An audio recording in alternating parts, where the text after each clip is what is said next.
قل للذین کفروا ان ينتهوا یغفر لهم ما قد سلف وان يعودوا فقد مضت سنة الاولین وقاتلوهم حتى لا تكون فتنة ويكون الدين كله لله فإن انتهوا فإن الله بما يعملون بصير وإن تولوا فاعلموا أن الله مولاكم نعم المولى ونعم النصير واعلموا أنما غنمتم من شيء فأن لله خمسه وللرسول ولذي القربى واليتامى والمساكين وابن السبيل إن كنتم آمنتم بالله وما أنزلنا على عبدنا يوم الفرقان يوم التقى الجمعان والله على كل شيء قدير إذ أنتم بالعدوة الدنيا وهم بالعدوة القصوى والركب أسفل منكم ولو توعدتم لاختلفتم في الميعاد ولكن ليقضي الله أمرا كان مفعولا ليهلك من هلك عن بينة ويحيى من حي عن بينة وإن الله لسميع عليم إذ يريكهم الله في منامك قليلا ولو أراكهم كثيرا لفشلتم ولتنازعتم في الأمر ولكن الله سلم إنه عليم بذات الصدور وإذ يريكموهم إذ التقيتم في أعينكم قليلا ويكللكم في أعينهم ليقضي الله أمرا كان مفعولا وإلى الله ترجع الأمور.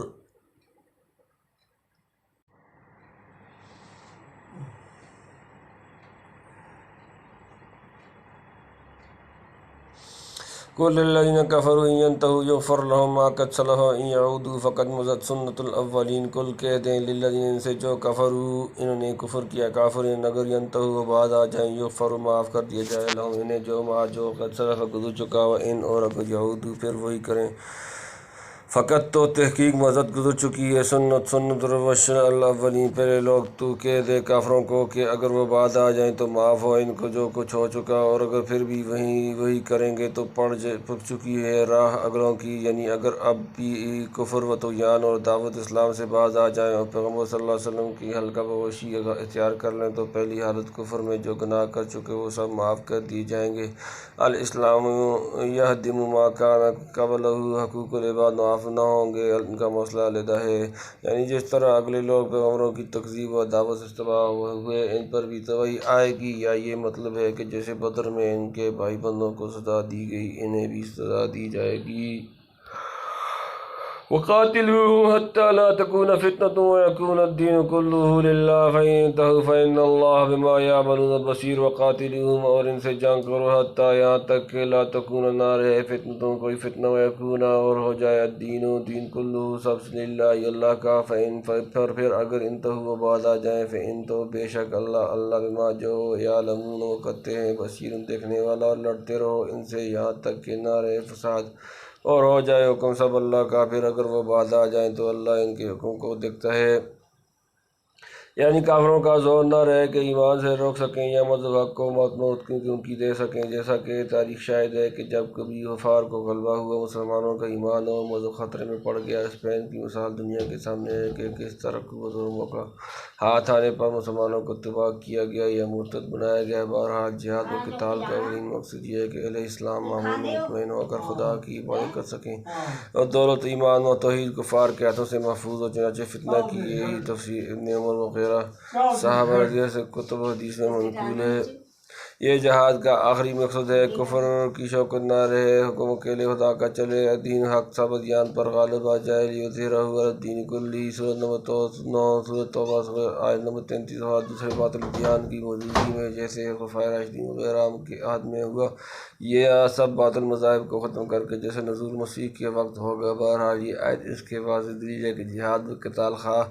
ہجومی ہو یا دفاعی مسلمانوں کے حق میں اس وقت تک برابر مشروع ہے جب تک یہ دونوں مقصد حاصل نہ ہو جائیں. اسی لیے حدیث میں آ گیا الجہاد ماضن الی یوم القیامت. جہاد کے احکام و شرائط وغیرہ کی تفصیل کو تحفے کا ملاحظہ کی جائے. یعنی جو ظاہر میں اپنی شرارت و کفر سے بعد آ جائے ان سے قتال نہیں ان کے دلوں کا حال اور مستقبل کی کیفیات کو خدا کے سپرد کیا جائے گا. جیسے کام وہ کریں گے خدا کی آنکھ سے غائب ہو کر نہیں کر سکتے. مسلمان سے ظاہر حال کے موافق عمل کرنے کے مکلف ہیں. فی الحدیث امرت ان قاتل الناس حتی یقولا لا الہ الا اللہ فاذا قالوها عصموا منی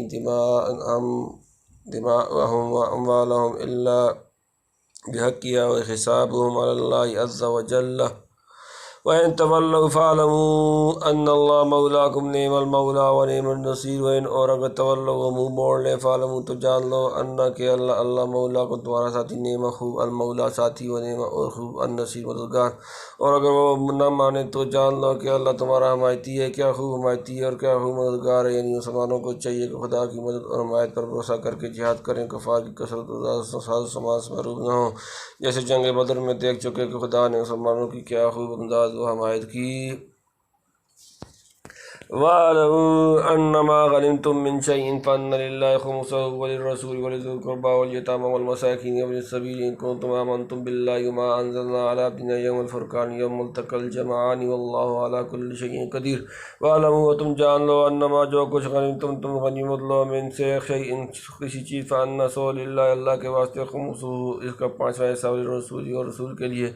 اور لِذِی الْقُرْبَىٰ قرابت داروں کے لیے، وَالْیَتَامَىٰ اور یتیموں، والمساکین مسکینوں، وابن السبیل مسافروں، ان اگر تم ہو آمنتم ایمان رکھتے باللہ اللہ پر، وما اور جو انزلنا ہم نے نازل کیا اللہ پر اپنا بندہ یوم الفرقان فیصلے کے دن، یوم جس دن التقى الجمعان دونوں فوجیں بڑھ گئیں،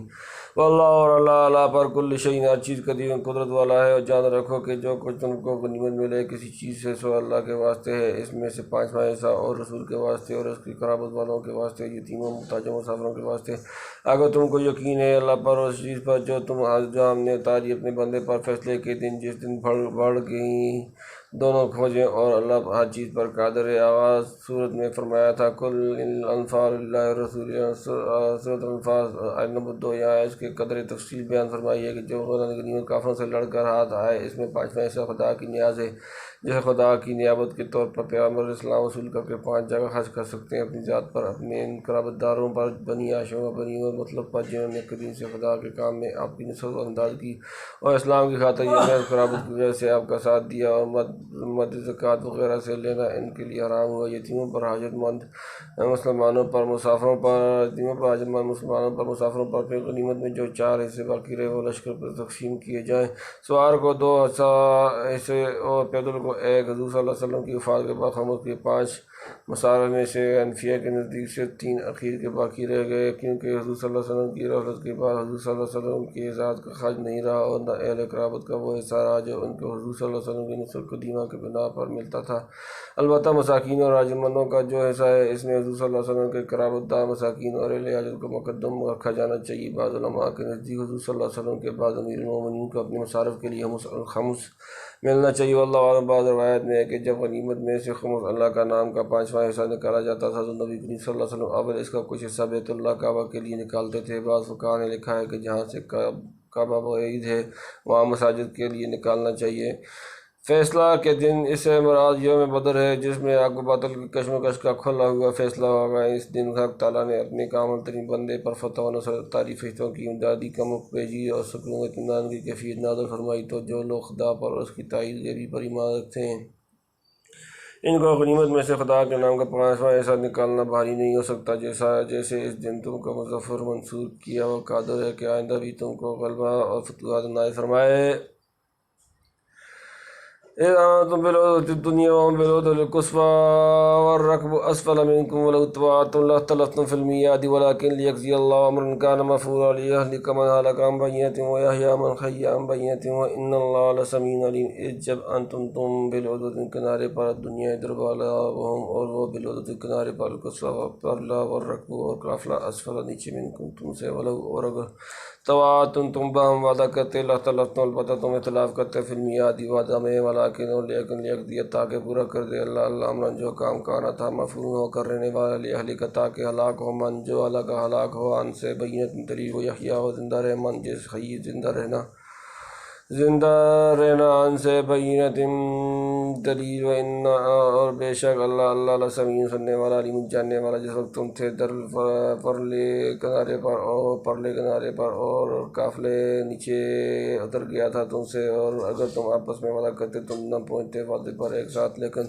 اللہ کو کر ڈالنا تھا ایک کام کو جو مقرر ہو چکا تھا، تاکہ مرے جس کو مرنا ہے قیامت وجود کے بعد، اور جیوے جس کو جینا ہے قیامت وجود کے بعد، اور بے شک اللہ سننے والا جاننے والا ہے۔ ورلے کنارے سے مراد میدان جنگ کی وہ جانب ہے جو مدینہ طیبہ سے قریب تھی، اس طرح پر لا کنارے ہوگا جو مدینہ سے بعید تھا، یعنی ابو سفیان کا قافلہ نیچے کی طرف اڑ کر سمندر کے کنارے کنارے جا رہا تھا۔ قافلہ اور مسلمانوں کے درمیان قریش کی فوج حائل ہو چکی تھی،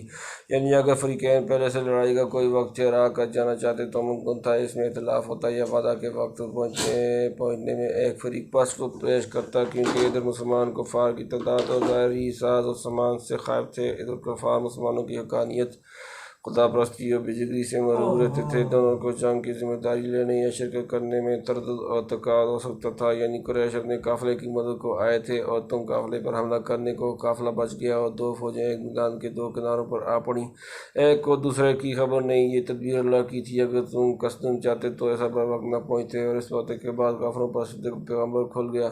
جو مرا وہ بھی یقین جان کر مرا، اور جو جیتا رہا وہ بھی حقیقت پہچان کر، تاکہ اللہ کا الزام پورا ہو، قضا فی الموت اور ممکن ہے مرنے اور جینے سے کفر و ایمان مراد ہوں، یعنی اب جو ایمان لائے اور جو کفر پر جمع رہے، دونوں کا ایمان یا کفر وضو حق کے بعد ہو، یعنی اللہ کمزور مظلوموں کی فریاد سننے والا ہے اور جانتا ہے کہ کس طریقے سے ان کی مدد کی جائے۔ دیکھو بدر میں مسلمانوں کی فریاد کیسی سنی اور کیسی مدد فرمائی۔ یُریکہم اللہ فی منامک قلیلا ولو اراکہم کثیرا لفشلتم ولتنازعتم فی الامر ولکن اللہ سلم انہ علیم بذات الصدور۔ جب یُریکہم تمہیں دکھایا انہیں اللہ فی میں منامک تمہاری خواب،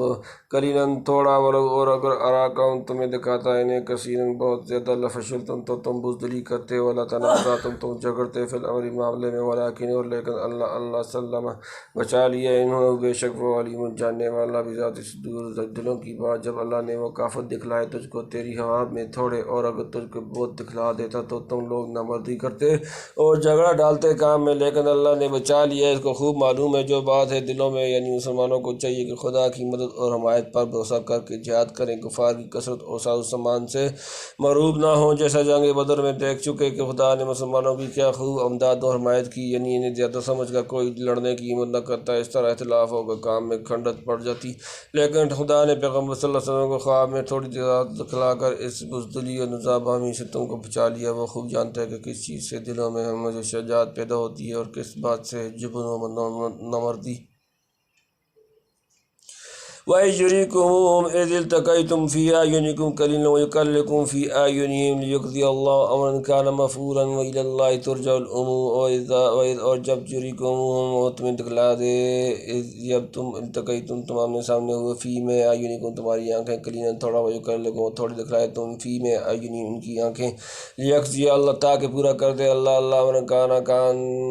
کام کانا تھا، مفعولا ہو کر رہنے والا، اور الی طرف اللہ ترجع لوٹنا، بعد گشت الامور کام جمع۔ اور جب تم کو دکھلائی وہ فوج مقابلہ کے وقت تمہاری آنکھوں میں تھوڑی، اور تم کو تھوڑا دکھلایا ان کی آنکھوں میں، تاکہ کر ڈالے اللہ ایک کام جو مقرر ہو چکا تھا، اور اللہ تک پہنچتا ہے ہر کام۔ پیغمبر کو خواب میں کافر تھوڑے نظر آئے اور مسلمانوں کو مقابلے کے وقت تک جرأت سے لڑیں۔ پیغمبر کا خواب غلط نہیں، ان میں کافر رہنے والے کم ہی تھے، اکثر وہ تھے جو پیچھے مسلمان ہوئے، اور خواب کی تعبیر یہ بھی ہو سکتی ہے کہ تھوڑی تعداد سے مقصود ان کی مغلوبیت کا اظہار ہو۔ باقی کفار کی نظر میں جو مسلمان تھوڑے دکھلائی دیے تو وہ واقعی تھوڑے تھے۔ یہ اس وقت کا واقعہ ہے جب دونوں فوجیں اول آمنے سامنے ہوئیں، پھر جب مسلمانوں نے دلیرانہ حملہ کیا اور فرشتوں کا لشکر مدد کو پہنچا، اس وقت کفار کو مسلمان دگنے نظر آنے لگے۔ کما فی وأخری کافرۃ یرونہم مثلیہم رأی العین۔ سورۃ نمبر 3 سورۃ آل عمران آیت نمبر 13۔ صدق اللہ۔